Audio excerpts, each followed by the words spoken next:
нема да слуша Loading на Student FM, главата ќе му се сече.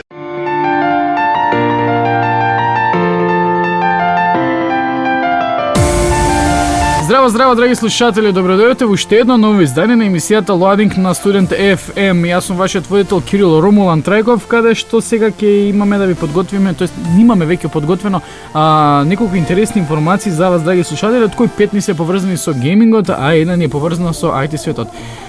Со прво нешто што ќе кршиме мраз денеска, и како ќе отвориме оваа емисија е нешто што ни даѓа од Command & Conquer. Наредниот чекор на франшизата Command & Conquer воопшто нема да биде поврзан со Кейн или со војните мечки на Red Alert, наместо нив Electronic Arts се навраќа на малку пореалистичната Generals, која што го имаше своето последно издание во 2003 година со Zero Hour. Коосновачот на BioWare, доктор Рей Музика и продуцентот Джон Ван Канекем ни открија некои интересни работи за Generals. На прашањето зошто се навраќаат повторно на Command & Conquer, еве што ни одговорија. Ги погледавме сите можни агли на франшизата и заклучивме дека доаѓањето повторно на сцена на Command & Conquer веќе досни. Оригиналната игра беше најпродаваната во целата серија, но и покрај тоа нашите фанови одамна бараат ново продолжение. По внимателно размислување решивме дека е правилен чекор и дека можеме многу да истражуваме и да експериментираме со Command & Conquer. По што се разликува Generals 2? Едно од нашите цели е да вратиме Command & Conquer кај корењето од каде што и потекнува и од каде што стана едно од најиграните RTS игри, односно Real Time Strategies игри во целиот свет. Играчот е генералот и се зависи од него, односно како ќе го направи и како ќе контролира својата масивна армија. Дефинитивно внесуваме нови елементи, но и важно е да се задржи суштината на Command & Conquer и ќе треба многу за да се користи исто така и вашиот мозок, драги играчи. Каква е приказната на Generals 2? Дали се надоврзува на претходните делови или е одвоена приказна? Приказната на Generals 2 се случува 10 години по приказната на Generals. На почетокот светот е во мир, има голема конференција на која ќе треба да се потпише многу значен договор кој ќе го запечати тој мир. Моментот пред да се случи тоа ќе биде искористен за терористички напад кој ќе ги убие сите лидери на таа конференција. Единствени преживеани ќе бидат лидерите кои се разбира генералите и тука доаѓа на сцена вашата улога. Имаме 3 факции: GLA или Глобалната ослободителна армија, се разбира на англиски Global Liberation Army, и Европската унија. За првпат Европската унија се појавува како факција за играње во геймингот и во видеоигрите воопшто. Се надевам дека тоа ќе биде интересно. Веројатно некој пандан на Allied се разбира, и уште една фракција која што нема да ни ја откријат, така велат тие таму. Драги слушатели, ова е нешто накратко за содржината на Generals 2. Во наредните изданија на Loading има и многу повеќе од овој бренд, се разбира, ќе има многу и трейлери, слики и многу повеќе. As you order. Наредна вест, драги слушатели, што имаме подготвена за вас е нешто што ни доаѓа од Украина, односно GSC затвара, додека пак Stalker 2 е сопрана. Некои лоши вести ни доаѓаат од Украина, односно од GSC кој што е развивачот на Stalker франшизата, и тие ни велат дека се затвараат. Ова значи и крај за Stalker. Украинската страна на вести Ukra-News објави дека GSC ја затворил нејзиниот собственик Сергеј Григоровиќ. Според Григоровиќ го затвара студиото од лични причини, наводно вели дека некои 40 до 50 вработени во студиото ќе добијат платици што би им ги должеле до февруари 2012 година. Некои велат дека причината за затворање на студиото е дека Григоровиќ не е задоволен со Stalker 2, додека пак други велат дека украинското МВР сака да има контрола врз неговата фирма. Надежта дека оваа вест е лажна ни ја дава избришаниот Twitter пост кој велат во него дека тие затвараат компанијата. На новинарски прашања тие велат дека немаат коментар, што не става нас фановите во многу незавидна положба. Сега наред е една песна, драги слушатели, не да ви кажам која, се надевам дека многу добро ќе ја познаете и ќе уживате во неа.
Од Украина се навраќаме на Кореја, односно одиме на Кореја и на Северна Америка, а и станува збор за StarCraft 2 и низините надпревари. Колку и да фановите полудуваат по играчите на оваа игра, сите тоа оди во втор план кога станува збора за тоа што тие го чувствуваат за луѓето, за тимовите, односно на овие играчи. Покри тоа што StarCraft е игра каде што надпреварите најчесто се гради в гради, односно 1 на 1, играчите се организираат во тимови за подобро да вежбаат, подобар менаџмент, полесно да доаѓаат до спонзори и се разбира сигурни добивки.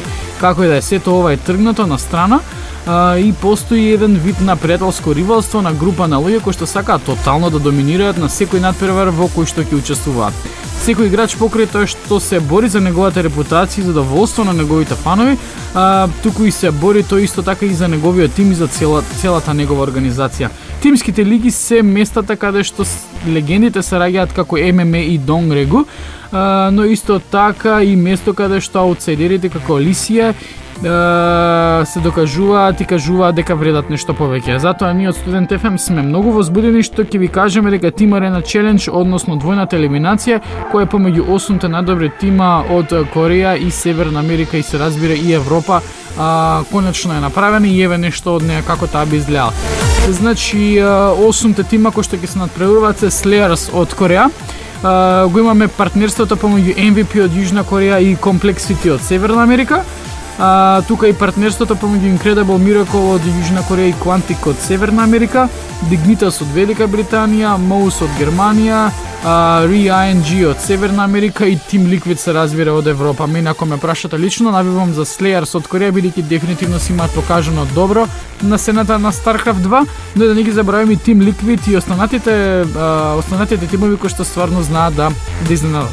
Надпреварите се почнати веќе од 5 овој месец и ќе се игра секој ден освен петок и сабота се до 22 декември, кога ќе биде финалето. Шпекулациите и искуството вели дека Slayers се разбира имаат најголеми шанси да го освојат додека овој куп, додека пак најмалку имаат тим Re-ING. Еве нешто што ќе ги израдува сите фанови за PlayStation 3-ката. Креаторите на Uncharted серијалот Naughty Dog од Naughty Dog се разбира го покажа нивниот прв трейлер за играта во доаѓање The Last of Us за PlayStation 3-ката.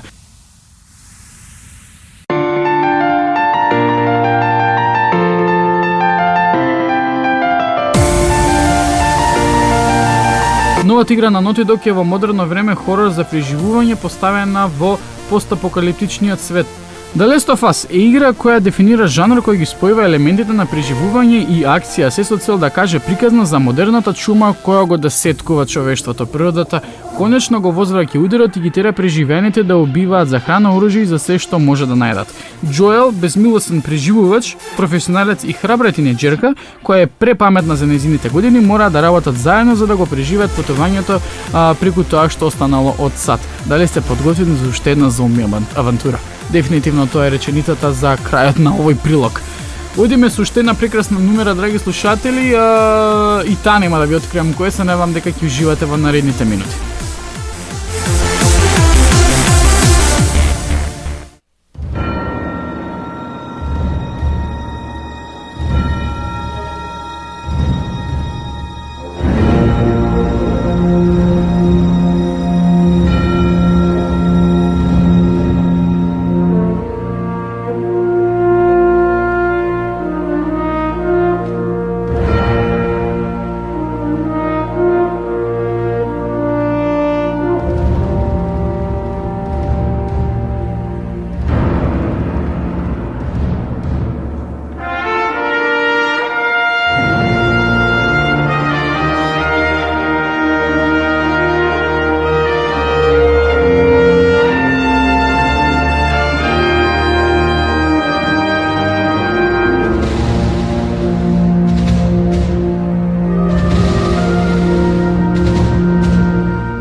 Се враќаме на нешто што е добро познато за нашите слушатели, односно за Counter-Strike Global Offensive и за незината нова мапа Dust 2.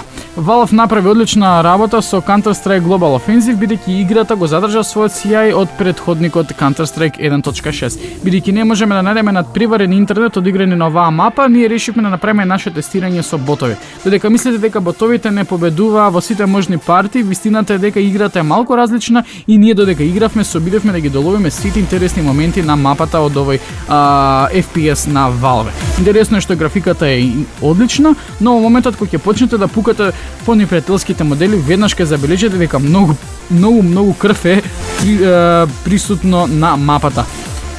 Покрај тоа што играта е во бета фазата, тоа воопшто не се чувствува и ви го приредува истото чувство како и Counter-Strike 1.6. Okay. Последната вест за денеска, драги слушатели, е нешто што ни доаѓа од IT светот, како што реков, односно за електричните кола. Нови мали електрични кола може да не доведат до помали моќни направи. Научниците развија еден од најмалите електрични кола кои може да го поплочат патот за помали помоќни надпревари. Научните тимови од Универзитетот McGill и Sandia National Laboratories рекоа дека направиле електрично коло од две жици кои разделено во должина од 150 атоми. Колата се направени на ниво на 15 нанометри. Истражувачите и аналитичарите од индустријата велат дека овие мали електрични кола може да направат компјутерски чипови кои ќе произведуваат помалку топлина и многу се помали и се разбира ќе направат многу помали и помоќни направи. Нивниот фокус е создавањето на топлина, што им представува и најголем предизвик во дизајнирањето на правење на овие чипови. Ако го намалите напонот и топлината, со тоа ќе добиете простор за повеќе електрични кола на едно место. Сето ова ќе дозволи моќноста на денешните таблети да се стави во парчен накит или пак рачен часовник, изјави Патрик Мурхет, аналитичар на More Insights and Strategies. Драги слушатели, тука некаде крајот на емисијата Loading на Student FM. Останете на фреквенцијата, се разбира, Нова радио. До наредната среда, јас сум вашиот домаќин Кирил Ромулан Трајков. Може да ме најдете слободно, на Facebook, на Loading страната. Имаме и, се разбира, фан страна. Не заборавајте да кликнете лайк. Каде што преку текот на неделата ние се обидуваме да ви постираме интересни трейлери и слики, како и секоја емисија и прилозите што идат во етер да ги ставиме на Facebook. Оваа емисија се разбира ќе излезе во видео издание, каде што ќе може да ја преслушате на YouTube. До наредната среда, ве оставам со здравје и се слушаме. Чао, чао.